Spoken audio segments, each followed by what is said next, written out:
Well, welcome everyone to Beyond the Crucible. I'm Gary Schneeberger, the co-host of the show and the communications director for Crucible Leadership.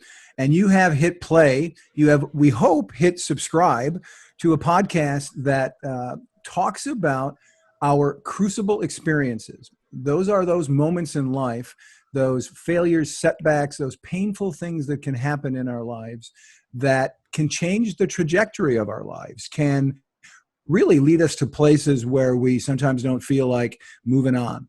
But what we talk about here, why we talk about them here, is to encourage you, listener, to move on. And we interview guests who have done that very thing. And with me, as always, is the architect of Crucible Leadership, Warwick Fairfax. Warwick, I predict we will have, and you'll understand why I'm saying this, listener, in a bit. I predict we're going to have a legendary show today. Absolutely, Gary. Well said. And the reason that I use legendary, listener, you'll hear as I read the bio of our guest, Tommy, who has the coolest last name ever, Tommy Breedlove. Tommy Breedlove is a Wall Street Journal and USA Today best-selling author of the book Legendary, and Atlanta-based business, relationship, and mindset coach who is a regular featured keynote speaker at global events. Tommy started his 20-year corporate career at one of the largest financial consulting firms in the world and eventually became a shareholder, the international practice leader, and a member of the board of directors for one of the largest public accounting and financial firms in the Southeast U.S. At the top of his career, Tommy experienced a transformational moment, inspiring him to walk away from the corporate world to change his life and follow his true calling. Tommy now serves clients and audiences everywhere by empowering them to build and live legendary lives. He guides people to discover a life of significance. You've heard that before, listeners, here at Beyond the Crucible. He guides people to discover a life of significance while building a lasting legacy.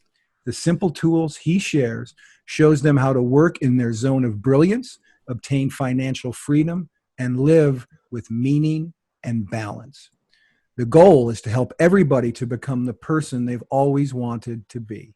When Tommy isn't speaking or serving his clients, he enjoys traveling the world, hiking, and spending quality time with his wife and 2 dogs. And I will add, Tommy didn't write this in his bio, but I will add that by the time our time is over today, listener, you will realize that Tommy Breedlove is a beautiful human.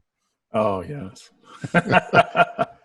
Wow. That's, thank you, Gary and Tommy. Awesome to have you. I just love the whole concept of legendary leadership and helping people live lives of meaning and significance. I mean, love to get into that here in a bit, but I'd like to start kind of with your story in particular. I think you've had a couple of crucible experiences. So tell us a bit about Tommy Breedlove and kind of who you were growing up and just some of those early experiences as they formed who you are, or who you were anyway. I would be happy to, Warwick and Gary, and it's an honor to be here. You guys are my people. I could just tell you're in my tribe the first time we spoke, so I'm super thankful and grateful to be here. And by the way, I've been asked this so many times lately. Breedlove, I was born with that name. It's not a name that I came up with. It's actually legitimate. I was born with it. So for some reason, I get asked that a lot, especially at the grocery store. They're like, is that your real name? I'm like, yeah, I was born with that. So thank you. So I'll start at the beginning, Warwick. I grew up in humble beginnings in South Atlanta in the Southeast United States in the state of Georgia. And it was a good, hardworking part of town, but not many people from that area went to college, graduated college, and would be what I call in the professional world. They were mostly mechanics, worked at the airlines, Coca-Cola, Ford Motor Company, and just good, solid, hardworking part of the world. And my mom and dad always wanted something more for me. And so I had intended to be the first person to ever go to college and graduate college and to be a little bit more than what my family was before, just in the terms of financial and money success. Unfortunately, inside and out of this home, I grew up with a significant amount of abuse of all kinds and of violence. And so the worst thing that happens to a young child when they grow up in that particular and that then never feel any safety inside or out of the home. Unfortunately, I became what I hated, and I became the violence. And so instead of at 18 years old, me heading off to college to be the first person in my family to go into this new chartered territory, I unfortunately committed a violent crime, was charged with 2 felonies and looking at 7 years in prison, and thought my life was over. Fortunately, due to some luck and some good lawyering, it was dropped down to 2 heavy misdemeanors. I was sentenced to 2 years and ended up spending my 19th birthday incarcerated. And so that's the first crucible moment I had in my life. And I'll go ahead and go to the second one, but I want to talk about a little bit of what it was like to be incarcerated. The most amazing thing happened to me there is an African-American gentleman stepped across racial lines, which is very unusual in an incarceration setting, stepped over the lines. He saw something in me. He loved me. He mentored me. He coached me. And he said, you're not going to end up like me, and you're not going to end up in this revolving door system. And so it was the first strong male mentorship that really had appeared in my life. And because of his guidance, his grace, and his love, I picked myself up, dusted myself off, got out, and went to work, listen to this, for a nuclear waste container factory during the day. Oh, boy. Very hard work for $6 an hour. Went to community college at night. Ended back at the University of Georgia, and then I went from literally jail to Deloitte, which is one of the largest financial consulting and public accounting firms in the world, in 3 years. Just by hard work, not wanting to go back in that system and getting rid of that violence out of my life. So let's fast forward to crucible number 2. So I was just going to be that guy that outworked you. I came from the different part of the tracks. Here I am in the top of the game in one of the largest financial institutions in the world. So I was just going to outwork, out hustle, and outmove people, and I did. So fast forward till I was 36 years old. I had moved on to a different firm, but there I was, corner office, all glass, fancy cufflinks, nice car, you name it, power, prestige, money, what I thought was going to make me happy in life. And I'm not one of those people that don't think money is important. I think it's very important. But for me, as a young man, I was living the life that wasn't me. I was wearing all of these masks and armor. I was the tough guy, the cool guy, important guy, couldn't ask for help guy, couldn't show weakness guy. And it was all because I didn't deal with those wounds and demons and mistakes from my past. And so when the money, the title, the success, the next big paycheck, or the prestige, when that wouldn't fill me up, I turned to everything else, all the darkness that you read about and see about in The Wolf of Wall Street and all these other horrible stories. And there I was at 36 years old, almost at the top of my game in my career, and found myself laying in a ditch in Atlanta, Georgia, in downtown Atlanta, staring up at the blue sky, asking myself, why did I get here? Who am I? And where am I going? And just really, I don't know if it was that little boy who never thought he had a chance. I don't know if it was some divine power, but every fiber of my body says, you got to get up and you got to fix this. And so that was Crucible 2 at my moment. I get up and I went, some people call it the sexy word is a spiritual transformation. Really what it was is hitting rock bottom. And I decided to do something about it, and took massive action in my life, personally, mentally, emotionally, spiritually. And eventually, the most amazing thing happens to me when I just became me, when I just became Tommy, and felt self-confidence, self-respect, unconditional love for myself. My marriage became the best it had ever been. My network and friendships increased 10x. Negative influences disappeared out of my life. And financially and business, I went from junior partner to senior partner to board of director to running the international practice of this large firm, literally 5xing my income in 3 years just by being a decent human being, living with significance and integrity. And at that point, all of these alpha men and women started reaching out to me from my network and said, look, man, you didn't give up your drive and ambition, but you seem more at peace. You seem your relationships is as best as ever been. You seem more fulfilled. What drug are you taking, and how do I do that? They thought there was just some quick, easy fix.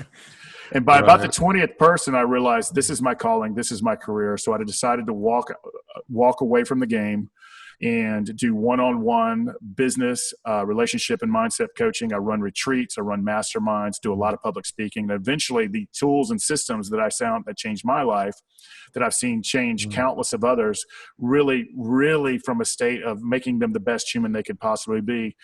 That's how this book, Legendary, came to be. It's a simple read with a lot of simple tools of how do we live our best life, from purpose to time to mindset to unconditional love to financial confidence to intimate relationships with our significant others. It's a simple playbook and tools and stories of how I did it and how countless of others have done it through this system. And so those were the two crucible moments in my life. And Warwick and Gary, I'll let you take it from here. Wow. I mean, that is an amazing story. So our bounce back is often informed by the crucibles that you went through. Your second crucible was undoubtedly influenced by your first crucible. So talk about that as you were growing up. You mentioned, you suffered abuse. I think, from what I understand, were you like bullied at school? Or, I mean, were you the kid? Some kids are like captain of the football team, and others are kind of like a picked on. Kind of talk about who you were, because that probably influenced your self-image. Who were you as a really kid good growing question. up? Really good question. So it flipped. I went from being the skinniest, youngest kid in an all-boy neighborhood, usually between 1 and 3 years younger than everyone else, to a big alpha kid because I became tough and cool. So I went from being this nerdy picked-on kid, and when we switched high schools, I became the cool kid. But I want to step back, because the violence for me, there was a lot of bullying in my neighborhood because, it's an all-boy neighborhood, good, hard, blue-collar part of the world. I would consider that more normal than not normal. I know that sounds probably weird in these times, but that's Right. just how we grew up as young men. We'd like to beat each other up, and I happen to be the youngest, skinniest. The Right. problem was what was happening inside the home. And so there was a very close family member that I experienced every type of abuse you can imagine. And that was the part that was simply overcome. So because of that, I was able to become what I call like a chameleon.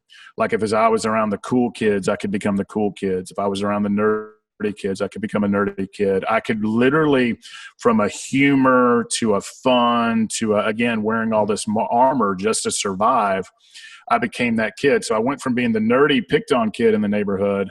And, that part of the world during that time, there was a lot of racial friction and violence as well. So I experienced that in and out of school, in the playgrounds, on the streets.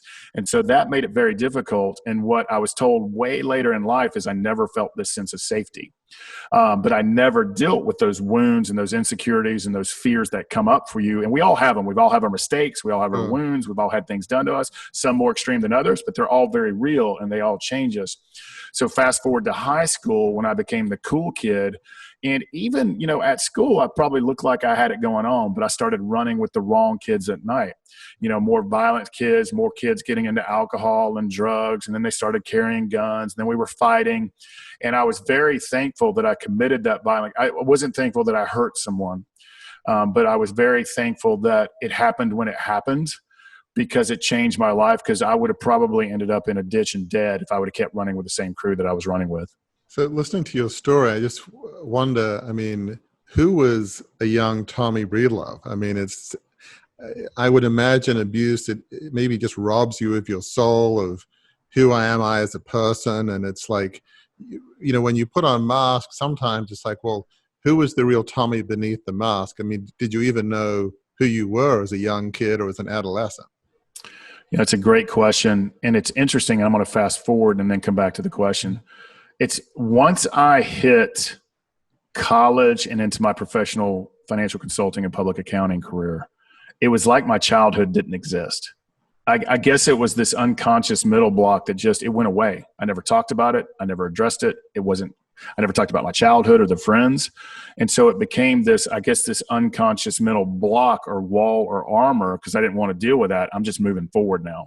And so as a young man, if I had to look back and take an educated guess, is I became whatever I needed to become. And so there was no authenticity. There was no vulnerability. It's interesting. I don't know how everyone feels about this. My sister's also had challenges throughout her life.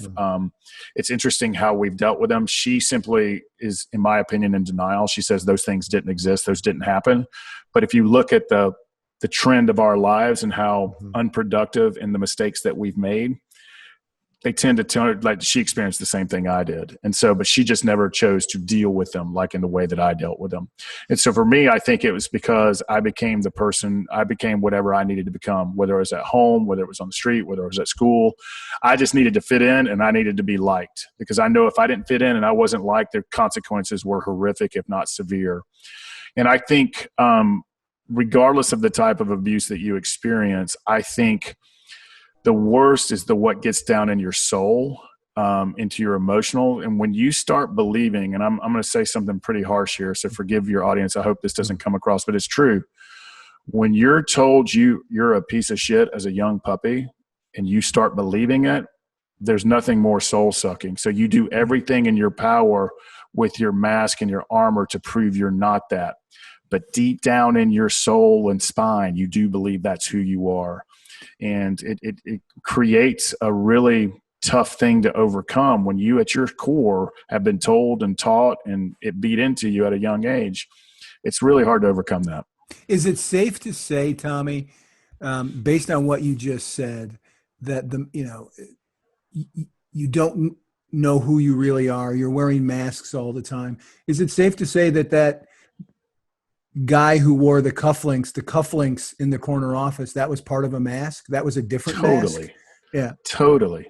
It was a mask. The jokes, the constant, I was still the kid in the locker room, how we talked to each other, how we treated each other, not asking for help, the fancy ties, the suits, the watches, the cars. It was all armor.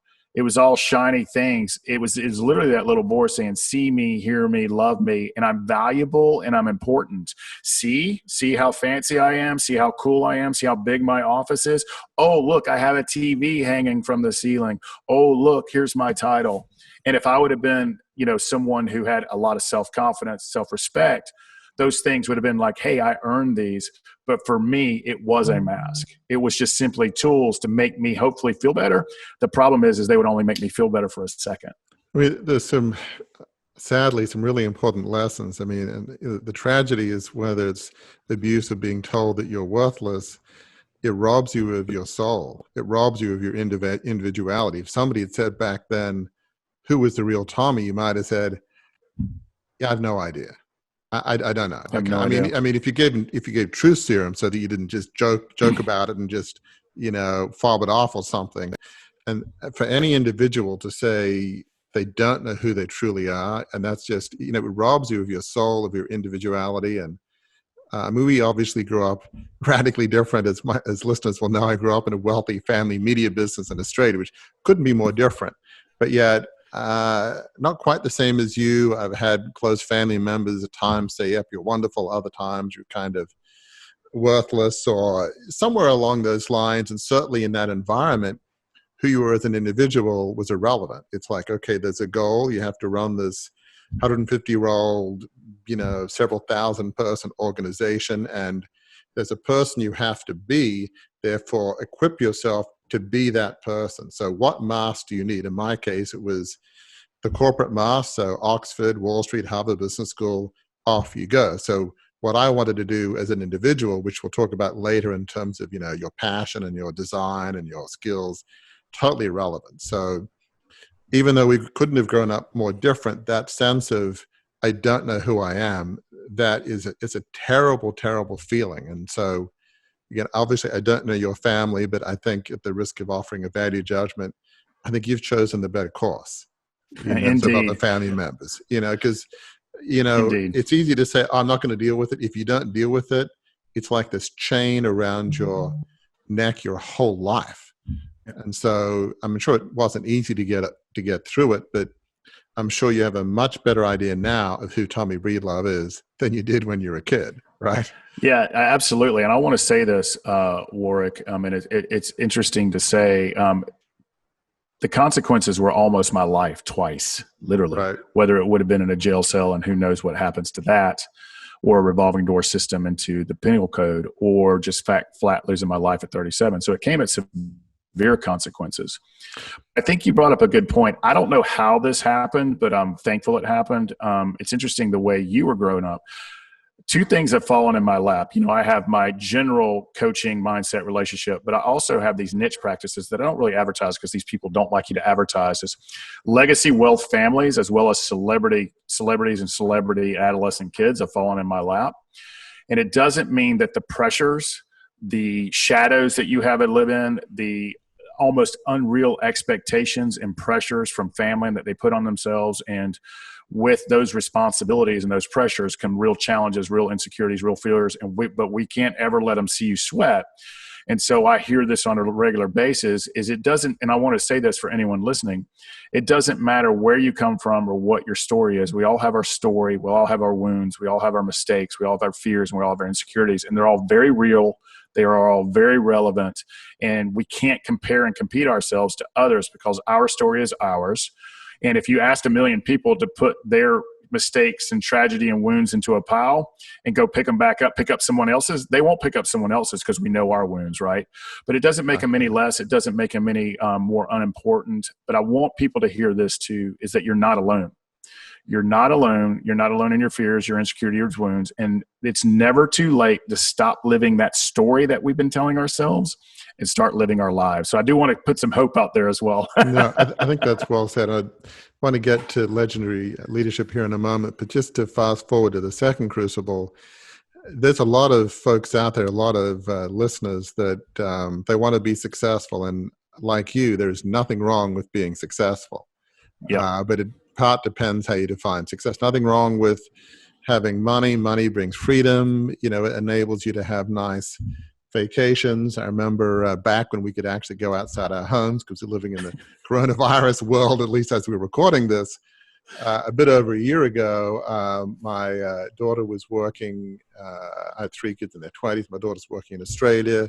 We'd gone back there for a lot of family gatherings. I didn't want to go back again. So we figured out, why don't we meet halfway? So we had Christmas on the big island of Hawaii. It was fabulous. Not the cheapest place to go at Christmas, but it was worth it. And so I'm not against doing nice things, and money gives you that opportunity. So I think that's great.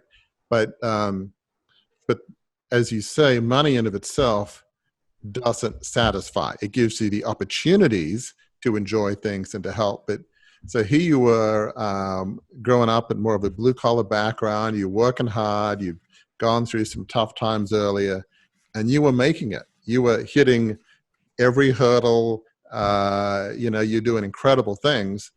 The money, you say the shiny cufflinks and everything, but yet somehow, despite your meteoric rise, you felt hollow. So talk about that sense of hollowness, because a lot of people would say, Tommy, you've made it. What's there to be unhappy about? The nice car, the nice house. I mean, it's the American dream. What's there to be unhappy about? How could anybody be dissatisfied with all of that?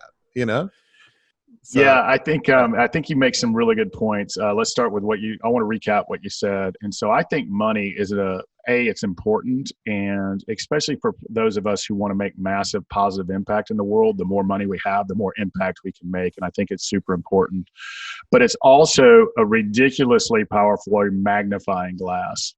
And if you're an insecure ass, it's going to magnify that insecure assdom to a point that you wouldn't believe it. Right. But if you're an amazing human being who wants to be of service and make impact and employ people and grow a positive, force and movement for good, it'll do that. And so for me, because I was that little boy, and we all have our own demons. And here's the thing about the shiny things. To me, life is about experiences, events, and the people you love. And more money will give you the freedom to experience more, to have more, and to do more. The shiny things, it doesn't matter if it's a fancy new Corvette or a Ferrari. It really does, or everything in between. That's not going to fulfill you inside. Because if you don't have unconditional love and respect for yourself, and you're struggling with your mindset, i.e. that inner voice that says, what if they figure out I don't know what I'm doing? What if they figure out I'm scared? What if they know my deepest, darkest desires? We all have some level of that. So regardless of the amount of money you make, you've got to have unconditional love and respect for yourself. You've got to do the work to build your mental, emotional, and spiritual fortress, not just your business and financial fortress. And so for me, I was missing all those pieces. As you're in that ditch, Yep. That I was sense still of just searching. unconditional love that, I love None of that. that self-love, that I am worthy of being loved, I'm worthy of being admired. That wasn't there as you were sitting in the ditch. It didn't exist. And my wife and I've talked about this subsequently, is she was able to love me when I couldn't love myself. Wow. I had zero self-respect and love for myself. I was never taught that. I didn't know what that meant. I was incapable of receiving love. And so for me, it was just this little boy who didn't feel valuable, who didn't feel enough, who didn't feel worthy, and who didn't feel lovable.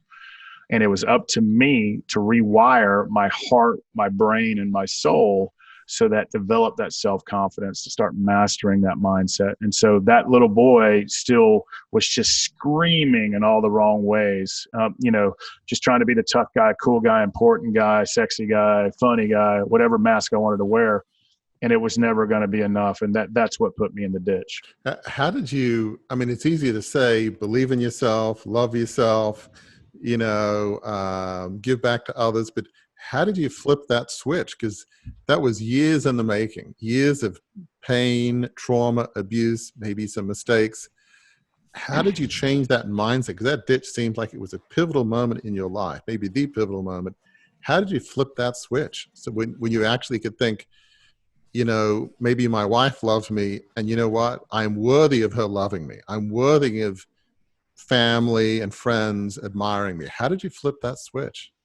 There is no switch is the honest answer. What I had a burning desire for at that time, staring at that blue sky, not knowing where my car was, why I was half dressed, and like, what the hell just happened to me? What happened to me was this intense fear that A, I didn't want to die, and B, I didn't understand this, but there was this burning desire to just change. There was no switch of, all of a sudden developing self-respect and unconditional love.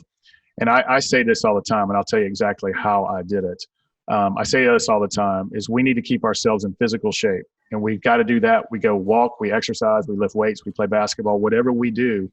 But you're not going to stay in physical shape and or get in shape if you don't exercise those muscles every day.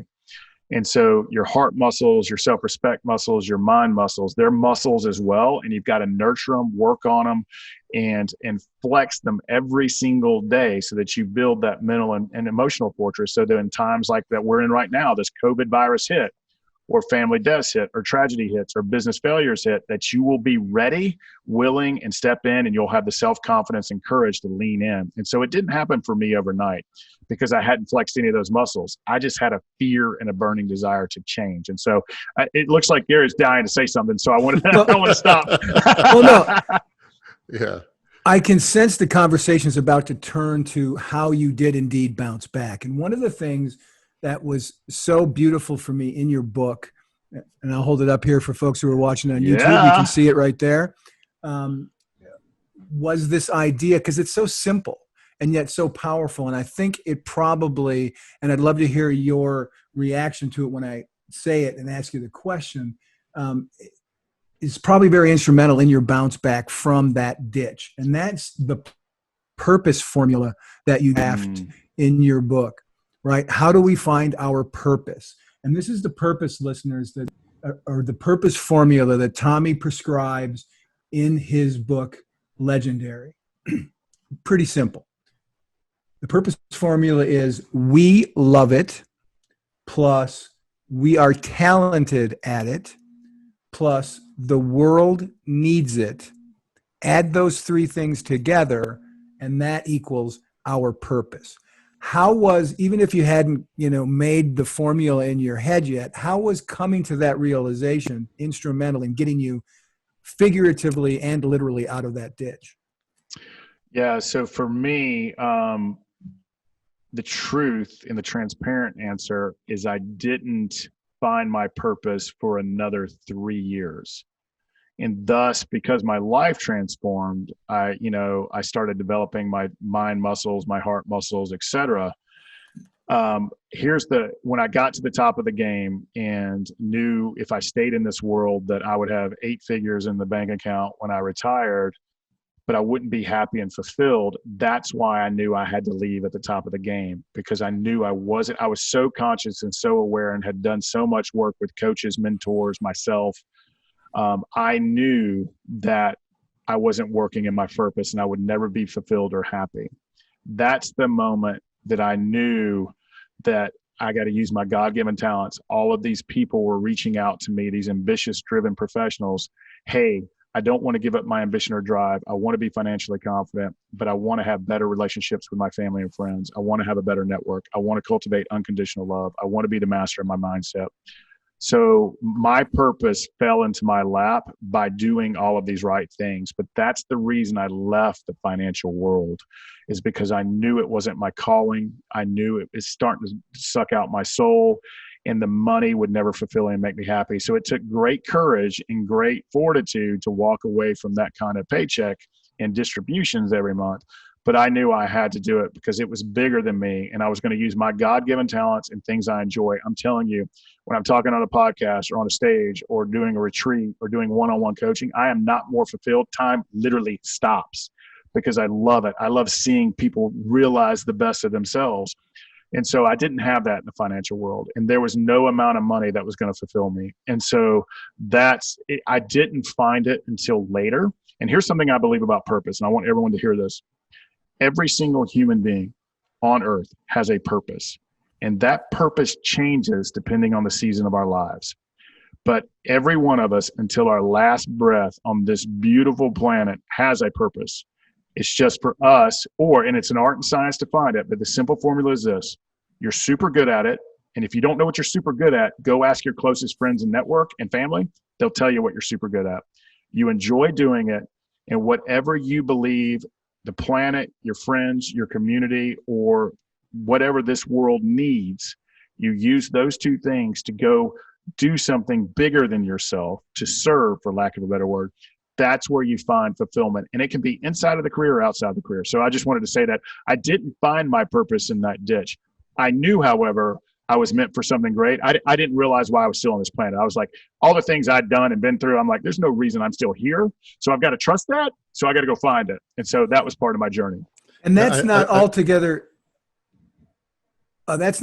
different. In fact, it's very similar to what Warwick talks about and Warwick's own experience. And I don't want to tell your story, Warwick. You can tell it, but the idea that it can take a while as you're moving beyond your crucible, as you're moving beyond those moments. It's not instantaneous. You said it earlier in this discussion, Tommy. It's not a switch that you can flip necessarily to move beyond those things that you've struggled with. It is a process. Warwick talks about it in depth in the Crucible Leadership model. And it's always exciting for me to come in and see I'm looking at two guys on the screen who could not have more different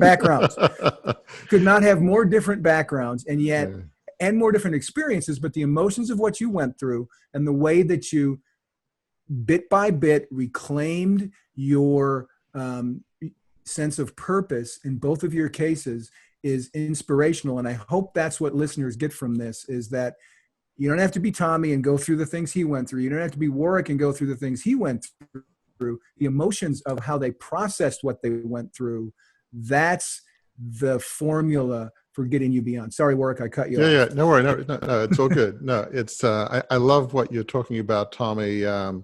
Just finding things that we love, that we're talented at, and the world needs. I think that's so true. And purpose, I think, really is, when it's like a God-given purpose, a purpose from within you, it is very fulfilling and it does bring joy. But, I keep thinking about the Tommy in the ditch.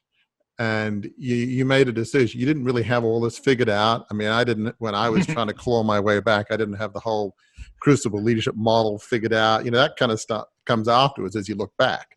Unfortunately, it's good for other people. It doesn't really help us at the time, but we kind of make our way through and muddle through. But part of it, I think, is you make a choice. And you made several choices. One was, you know what, I know maybe I don't like myself. Certainly don't love myself, but I am going to work on that. I'm going to, for better or worse, I'm going to be the authentic Tommy Breedlove. So be it. Forget the mask. I'm done with the masks. I'm going to be myself, and I'm going to work on, and I love that phrase you use, sort of self-love, or it's like exercise. We all use different things. For me, faith is a huge deal. So just the thought that we're all loved by God unconditionally over time, as I read, meditated, prayed. Fortunately, I'm sure like you have a wife that loves me unconditionally. That was huge help. But, over time, it's like, I'm going to be the real me, and that's it. And so that's a choice. And just this sense of purpose of trying to do something that really makes the world a better place. So talk a bit about that, because to me, that was key for you. You made a choice, forget the mask, to be authentic. And in some ways, you wanted to do something that was purposeful. Does that feel So true, good. like that choice you made? So true. So true. And I'm going to talk a little bit before that and right at that moment. So there's something you keep saying over and over again that is the absolute most powerful thing that maybe we're going to say today is we as human beings like to feel like we're in control, but we are in absolutely control of nothing with the exception of one thing, and it's our choices. Including in those choices is our mindset and attitudes. So choices, mindset, and attitudes. The rest we can influence, we can inspire, we can lead, and we can do the best we can. But at the end of the day, all we have in our control is our choices, mindset, and attitude. So pre-ditch, I was completely unconscious. I had the wall up. And the truth be told, this is kind of a cute story, is my wife and I were going through all of these wedding counselors because we were trying to figure out why we were so unhappy and blah, blah, blah, blah. And so about the second or third visit of every single one of those counselors, the counselor would be like, Heather, why don't you stay home? And Tommy, we need you to come back. And, at first I thought they were going to say, hey, Heather's the problem. And Tommy, you got it all figured out. But that's not what they were saying. They were seeing this deep darkness. They were seeing this wall that I wasn't even letting them penetrate. Like I was completely closed. I couldn't feel. And so I was closed. I didn't know I had the ability to choose something differently. That's how closed I was. But one of those counselors said something to me that I'll never forget. He says, there's a facility in Tennessee that can do more for you, Tommy, in 7 days than I can do in 10 years.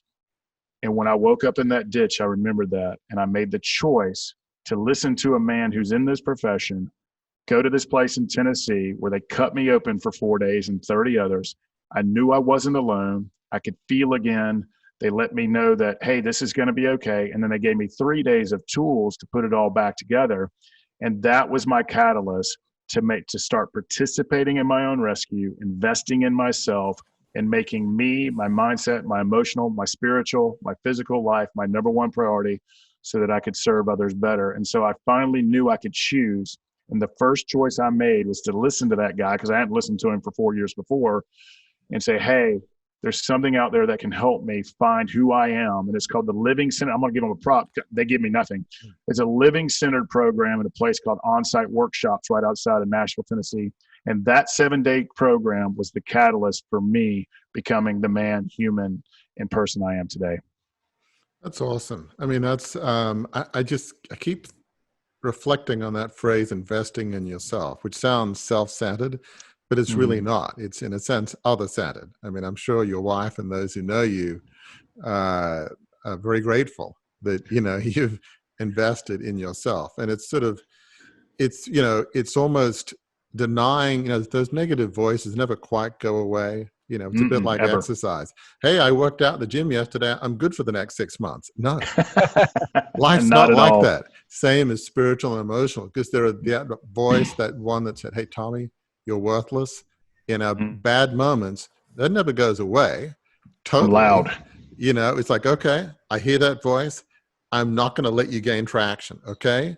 Whether it's, yoga, meditation, prayer, whatever spiritual practices work for you, use that to help you realize that I believe that every human being is perfectly and wonderfully made and loved by God or some spiritual force, however you look at it. So claim that truth, and that's the internal. The external is just what you've done, which I love, is just this whole concept of purpose and significance, because I feel like as we're able to contribute to the world, there's a healing balm in that. As you're helping others, you take your focus off yourself in terms of self-centeredness, and you do that. You help people all over the country, all over the world. So talk a bit about how clearly you love legendary leadership, and it feels like, I'm not just saying that because, you like it, you've written a book, but it's more there's a sense of purpose. There's a sense of excitement. I'm not just going and get this big paycheck in the corner office at the 50th floor of some big building. Nothing wrong with that. But you're changing people's lives, right? It's not about the speaking and endorsements. You're having an impact. So talk about how you know who you are. I think to the best degree you can, you actually feel that you're worth loving. You know, right? Indeed. And 100% now. And you're focused Still on have bad days though. right, but you're focused on helping others. To talk about how legendary leadership has transformed your life and transformed others' lives. This mission absolutely. you're on. I can't tell you. So when people so one of the hardest investments we make, and I want to go back to something you said, is investing in yourself. It's not selfish. There's the great faith-based joke is the guy, the flood's coming and the guy sitting on top of his house and then the boat comes by and says, jump in. And he's like, no, I'm waiting for God to save me. The helicopter comes in and says, jump in. No, I'm waiting for God to save me. And then he drowns. He's like, God, what happened? He goes, well, I sent two things. So you got to participate in your own rescue. And I believe in order to be the best leader, husband, man, woman, family member that you can, it starts and ends with you.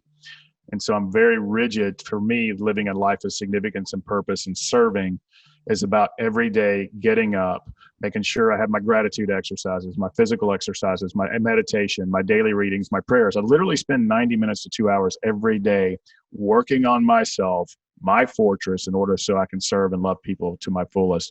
And some of the stuff I do is pretty heavy. I'm in the pain and purpose business. I carry the weights and burdens of pretty successful people, but also help them find their purpose. And it's interesting that you talk about serving and finding. It doesn't matter where it's interesting. If you looked at my client base, I have everything from people just getting started in their life to as the wealthy as they come. And it's interesting to see how similar people are. And it's no longer anecdotal, it's statistical. And so it's interesting. It doesn't matter sometimes how much money they make. People are like, I'm still not happy. I'm still not fulfilled. Why do I find myself looking at the stars at night? And almost 100% of the people, whether it's in a group setting or on a stage or one-on-one, almost 100% of us, and it's almost statistical, we all struggle in our relationships with our family members, our significant others, and sometimes our friendships. It's 100%. So we're not alone.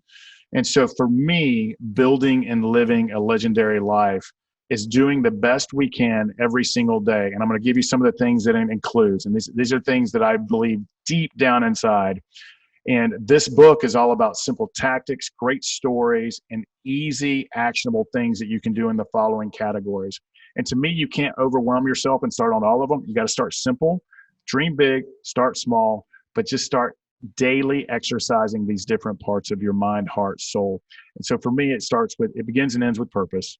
Is we're all here for a reason. We got to figure out what that reason is, why. And to me, the only real asset we have in life that's literally depreciating every day, that's a business term, is our time.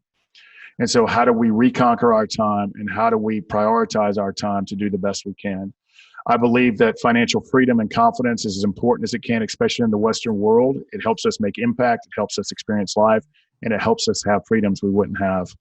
Then it moves into how do we cultivate networks and leverage our friends, our family, our colleagues to surround ourselves with the best people possible, but also come from a place of service. And then it takes a dramatic turn. It takes a turn into, okay, now we need to start developing unconditional love and respect for ourselves. A lot of us alpha individuals have a real problem with receiving love and giving love. And how do we do that? How do we be a little more vulnerable how do we be a little more vulnerable? And then it talks about how do we have better intimacy with our friends, family, and significant others? How do we master, you talked about it, that critic that can get so freaking loud sometimes and tell us we're not good enough and, hey, you are this bad person, and what if they figure out? And so it takes a holistic approach, and it talks about the power of choices. But to me, it's a simple playbook on how to live the best life. And I'll tell you why I chose Legendary. In a world of constant self-promotion, see me, Facebook, Instagram, LinkedIn. I'm important, Joe. Here's me getting out of the car. Here's me getting out of the jet. Here's me important. Look how pretty I am. And we're all guilty of it in some regard, right? Sure. But to me, legendary is something that's given to us by our communities, our societies, and our tribes. And you can either be a beautiful legend, and it doesn't have anything to do with rich or fame, or you can be a horrible legend. And this playbook is all about when we leave this world, we take the U-Haul of stuff with us, and no one's going to read our resume. But when we leave this world, we're going to leave ourselves, our communities, and this planet a little bit better than we found it. And to me, that's the journey that legendary building and living a legendary life takes. Yeah, I mean, I think that is so true. As you've been talking about some of the, we all have pain, and some of the wealthy or Hollywood folks or, the different people. I mean, I grew up with that for whatever reason. We were sort of on the map that with my parents, my mother would throw incredible parties. So Hollywood people would come to Australia and stuff. And it's like, we're used to good things in Hollywood, but the stuff that Lady Fairfax has in Sydney, it's kind of another level than what we're used to. So that just tells you something. So there was sort of legendary awesome. Parties, if to misuse your phrase. But yet, you can be really successful and famous and be empty. And to me, totally, what fills the emptiness is, yes, you've got to love yourself, and there's that self-work you need to do, but you have to live a life on purpose, which to me, in some way, makes the world a better place. It could be through an invention, it could be through a nonprofit, it could be in a corporate arena. That can have a very diverse arenas, but when you're living life on purpose, doing something, as you put it, that the world needs, which is other-focused, that gives even the wealthiest, most successful person, that can often be the most depressed person, meaning, as well as people on the other end of the economic spectrum. And it also feels like maybe I am worth loving in some weird way as I'm helping others. So that sense of other focus, to me, it's difficult to have a sense of purpose which isn't in some ways other focused on some level. Does that make sense? 100%. Couldn't agree more. Gary, it looks like you got a question, brother. Yeah, well, I have a thing I do in every podcast, Tommy, where I say it's about time to land the plane. And, we're not landing yet. The captain's turned on the fasten seatbelt signs and the gear may be coming down. But I want to summarize something for the listener here that is really, really, interesting to me. Folks who've listened to this podcast since its inception know Warwick talks about the importance of living a life of significance. To hear you describe a legendary life, there's so much overlap there in the way that comes together. And that's one of the truly great things about being part of this podcast, is to see people from different walks of life who've arrived at the same place through different circumstances to help people with that very thing. Tommy, there was something today. It's funny that you talked about Facebook. I sent you a Facebook friend request yesterday, and you were kind enough to say yes. And I saw a video you posted on Facebook today. It was just you, and you were so excited. And you're like, I just have to share this with everybody really quickly. And you were actually there in your home studio with your good microphone, and you were just doing this like short, it's like 15, 20 seconds long. But this is what you said. You quoted someone, but this is what you said. And I think it's a great way to begin the process of kind of hitting the runway. And it's you said this as a quote that you quoted. I cannot do all the good the world needs. The world needs all the good I can do. That to me summarizes Crucible Leadership and summarizes a life, or a legendary life. Is that fair? That is completely fair. And when I read that, it was part of my daily routine that I was just talking about, that I read that and I had this, oh my God, that is genius. All the good that I can do. It's about something bigger than us. It's about service. It's about impact. It's about significance. And what I like about, I wish there was 3 million or billion other Tommies and Warwicks and Garys in the world, because we all are running, we're beating this drum of, we can do this, you can do this, we can overcome things, and you can actually be happy and successful. And Warwick might be strawberry, and I might be chocolate, and you might be vanilla, and this person over here chocolate chip, but there's a flavor for everyone. And find your flavor, find what voice resonates with you, find what message resonates with you, whether it's books or podcasts or mentors or coaches or your tribe or your inner circle or your friends. Find it and go chase it and take one small step. So I love that. And that quote, I can't remember who said it. It was Janice something, and I just read it for the first time. It's laying around me somewhere, but I don't want to go dig it during a podcast. Let me show you this. This is kind of crazy. I mean, yeah, right. There's my daily readings. And so, I just think this message, and And candidly, if I'm going to be fully transparent, I'm angry. I'm angry that so many amazing, beautiful, ambitious, driven people who want to serve, they're unhappy, they're unfulfilled, they don't know what they want to do. And I think, and I'm not one of those martyr victim people, but I think we've done a piss poor job in our society of teaching people money, emotional health, mental health, and spiritual health. And it's all a holistic stew. And if we take one ingredient out of the stew doesn't take good. If you take salt out, the stew's shitty. Forget that word. The salt's not so good, but you know what I'm saying? So it's the stew. The stew. And so I forget the word there, but what we want to do is there's just baby steps that we can do. And it'll be a little hard if you're not happy with where you are in life, or just go find the nearest mirror, look in it, and just say, I want to change, and then take one small action, pick up a book, listen to a podcast, just move. And you're right. We don't really teach it in schools or anywhere, I suppose. Families, community groups, churches. I mean, I guess we could all do better, but getting to the point that you're at, and I'd like to think I'm at, where you accept who you are, you believe that you are worth loving, you are contributing to society in a purposeful way, you have people that are for you, and they're not for the mask version of Warwick or Tommy or Gary. They're for the real version. When you're your real self and somebody says, you know what, I like the real Tommy. The other Tommy was okay. This one's really, this one's better.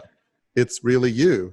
There's quite something when the mask is down and people love you for who you are, and you're contributing to society. That to me is a legendary life, a life on purpose, a life of significance that is possible. It is mission possible, not mission impossible. And so it's not an easy road to get to. It is possible. You're an example of it. I'd like to think in some small way I try to be, but being authentically you in a way, living on purpose and helping others, it is possible. It's worth the effort. It's worth getting out of the ditch. It's not easy, and the but work it's never stops. worth it. No, exactly. I The can work see never stops. Yep. I Go can ahead. I'm see sorry, the Gary. No, I can see the guy in the ground with the flashlights doing this. So we're getting to the point that we're going to land, but I would be remiss after all of this great content, all of this great experience that you've shared with listeners, Tommy, if I didn't give you the chance to tell people where they can find you, and not just you, but also Choose Goodness, where you do a lot of your work from. So how can people connect with you, find your book, and learn more about how to live a legendary life? Well, the book is everywhere. And I was going to say even in your airports or bookstores, but no one's going to the bookstores or airports. So it's all over Barnes & Noble, Amazon. I mean, you can get the book anywhere.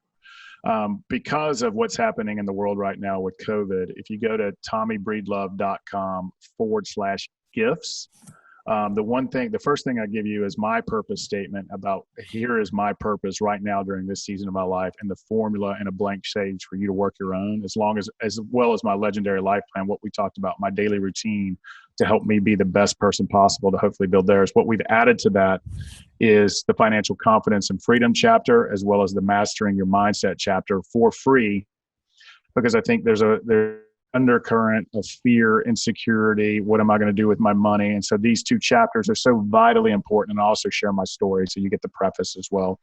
So if you go to tommybreedlove.com/gifts, you can get 2 free chapters of my book, Legendary. I put so much content out there on Facebook, LinkedIn, and Instagram, whatever your flavor is. It is all about us being a little bit better than where we are today. Hope, innovation, love, grace, and being more financially free. So at Tommy Breedlove on Instagram. Of course, I'm on Facebook at Legendary Choice, which is under the Tommy Breedlove brand, and as well as on LinkedIn. I put stuff out there every day to just be inspirational, and know that you're not alone, and know that you're worthy enough and valuable, and we're all in this together. And I think right now we're craving connection, and we're craving vulnerability and authenticity more than we ever were. And so let's all give people the gift of going second. Let's be honest and vulnerable. And here's to all of us, Crucible Leadership and building and living legendary lives. Fantastic. Let me, for you listeners, summarize some takeaways of this robust conversation that we've had today. One thing I think comes through loud and clear from Tommy's story is that mentoring matters. You can find it anywhere. Tommy found it in jail. not only did Tommy find it in jail, but he found it from an unlikely source in jail. So look around you, see the people that you admire, see the people who are doing things like you wish you were doing things, like you aspire to be doing things, and then ask for help. See if they will help you. Most people, when asked to give some counsel, some advice, to pass along their wisdom, will jump at the chance. And having a mentor who will pour into your life in that way can make all the difference in the world. Tommy's living proof of that. Second takeaway, this was very powerful as Tommy and Warwick are talking about their crucible experiences and their bounce backs from those crucible experiences, is do not compare your crucible to other people's crucibles.